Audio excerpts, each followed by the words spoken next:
L'action de complémentarité territoriale, pour moi, c'est du respect déjà, de la compréhension de différents acteurs de territoire, et c'est surtout aussi qu'au sein des territoires, on a des ressources à des endroits et pas à d'autres, on a des handicaps à des endroits et pas à d'autres, on peut avoir des atouts, pareil, diversifiés, et donc tout l'enjeu, c'est de faire que collectivement, en fait, la bonne compréhension de là où sont les points forts, les points faibles, de faire les bonnes alliances et de co-construire ensemble dans l'intérêt d'un territoire, souvent pour un projet et puis surtout pour les citoyens ou les parties prenantes de ce territoire. Ça peut être des entreprises notamment, et des associations.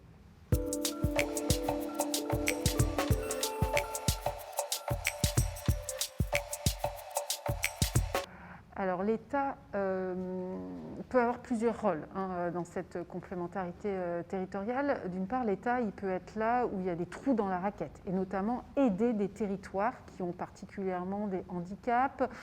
soit naturels, soit structurels, et puis qui ont un manque éventuellement d'ingénierie et de financement. Et puis après, l'État il a un rôle à jouer vis-à-vis de territoires beaucoup plus riches, beaucoup plus dynamiques, qui pourraient presque se suffire à eux-mêmes, et en tout cas sans l'État, de donner une focale un peu plus nationale, un peu plus stratégique. Et puis aussi, l'État peut être en demande de ces territoires un peu forts pour leur contribution à des grands défis, notamment quand on parle des sujets d'adaptation au changement climatique, sur des questions d'eau, d'environnement, de fonctionnalité du sol. Quelque part, on peut demander. Donc c'est un État aussi là plus en communication ou en négociation avec ces territoires. Et puis après, l'État il peut avoir un rôle en fait de facilitateur, de médiateur, d'animateur de l'écosystème territorial.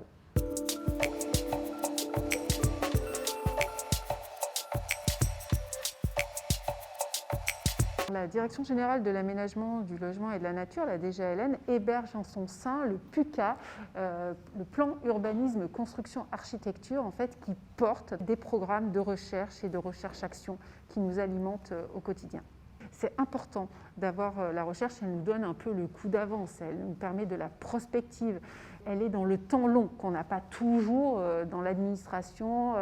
et notamment aussi sur le temps politique qui est parfois un peu rapide et un peu court. Donc c'est important d'avoir cette recherche qui nous donne un peu de temps long et d'approfondissement, et puis c'est bien de la croiser avec de l'action, donc ce qu'on monte depuis quelques années, notamment avec POPSU Territoire, avec le PUCA, c'est de la recherche, mais dans les territoires, et qui s'éprouve, et qui permet d'expérimenter. Donc on n'est pas que sur de la recherche vision prospective et complètement désincarnée en fait d'une action.